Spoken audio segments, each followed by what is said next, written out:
Hello dear student, welcome. तो अभी तुम्हारा कोर्स में जैसे थ्योरी आने वाला है तो मैंने अच्छा खासा तुम्हारे लिए बना दिया हो और ट्राई करते।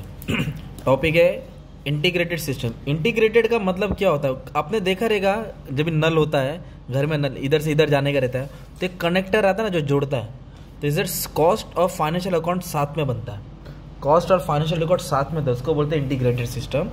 अ system in which financial and cost account, financial and cost are interlock, एक साथ किया जाता है। All relevant expenditure is observe into cost account, सब एक्सपेंडिचर को कॉस्ट में ट्रांसफर कर देते हैं। Under this accounting system transaction are classified both according to their function and nature. तो अब इसका मतलब क्या हो गया, एकदम अच्छे से इसका फीचर डिस्कस करते हैं। तो इसका मेन पॉइंट क्या दिया है, फाइनेंशियल ट्रांजेक्शन।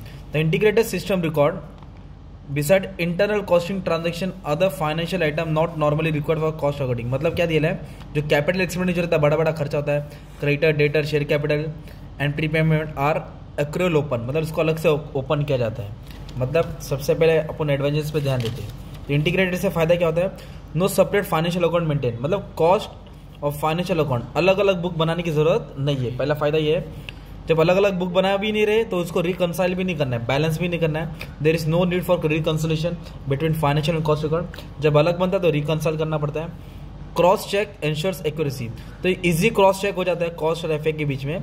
क्रॉस चेक मतलब होता है चेकिंग करना, तो जिससे काम आसान हो जाता है, कॉन्फिडेंस बढ़ जाता है मैनेजमेंट में। और इसमें कोई चीज़ डुप्लीकेट रिकॉर्ड नहीं होती है, डबल एंट्री नहीं होती, किसी चीज़ को दो बार रिकॉर्ड नहीं करते, क्योंकि कॉस्ट और एफए अलग बनता है ना, और डिले भी नहीं होता डाल देने का, है ना, टाइम वेस्ट बच जाता है। कॉम्प्लीमेंट्री का मतलब क्या दिया है, integral system officer and additional advantages from the psychological point of view. It shows that complementary status of cost and financial accounting which not need to be considered to separate. मतलब अलग अलग दो जगह नहीं देखना, मतलब लड़ाई चल रहा है तो इधर और इधर लड़ाई नहीं करना है, एक ही जगह फोकस करना है। तो इस तरह ये दोनों साथ में हो जाता है, सस्ता भी है, नॉलेज भी आसान हो जाता है। ये 5-6 पॉइंट डाल देने का तुम्हारा, किस में डाल देने का था, एडवांटेजेस में। अगर फीचर्स आए ना तो 2-3 पॉइंट ये उठा के डाल देने का है। और इधर क्या होता है, फाइनेंशियल ट्रांजेक्शन अच्छे से रिकॉर्ड तो होता ही है। और स्टोर्स ट्रांजेक्शन, स्टोर का मतलब होता है मटेरियल, जो भी मटेरियल आता है वो स्टोर में जाता है, जो भी गुड्स आता है ना उसको स्टोर में रिकॉर्ड करते हैं। और वेजेस और अकाउंट्स के लिए अलग से क्या करते हैं लोग, wages paid are debited to wages control account. जो भी वेजेस पे करेंगे वेजेस में नहीं लिखेंगे, वेजेस कंट्रोल करके लिखा जाता है, ये चीज़ ध्यान देने का है। एक्रूअल मतलब जो आने वाला है, प्री मतलब जो advance. All accrual are debited and advance payment are credited. Accrual मतलब आउटस्टैंडिंग बोल सकते हैं, प्री मतलब प्रीपेड एक्सपेंस बोल सकते हैं। तो आउटस्टैंडिंग डेबिट, प्रीपेड क्रेडिट करके। और कैपिटल एक्सपेंडिचर मतलब एसेट्स लायबिलिटी, जो भी बड़ा बड़ा हो गया। तो capital expenditure is separated in the process of cost, जो भी बड़े बड़े एक्सपेंडिचर्स को अलग से शो किया जाता है कैपिटल एसेट अकाउंट में, ये ऑब्जेक्टिव्स में आएगा, ध्यान देने का, राइट। और कॉस्ट कंट्रोल अकाउंट बनाना पड़ता है। क्या बनाना पड़ता है, कॉस्ट कंट्रोल, जो मेन अकाउंट होता है जिसमें सब एक्सपेंडिचर ट्रांसफर किया जाता है, ठीक है। तो इतना सा तुम्हारा इन्फॉर्मेशन तुमको एक में डाल देने का था। किस में डाल देने का था, एक फीचर्स में।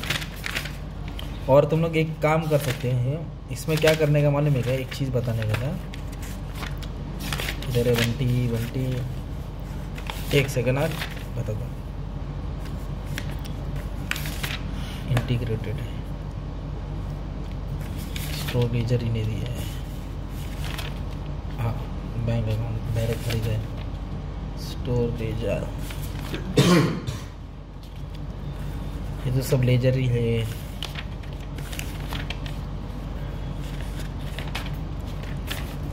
चलो ठीक है, मतलब एक लेजर अकाउंट बना देना, कॉस्ट लेजर करके, मुझे मिल नहीं रहा है किधर दिया है। तो एक फीचर्स या एडवांटेजेस जो भी है वो उठा के डाल देना।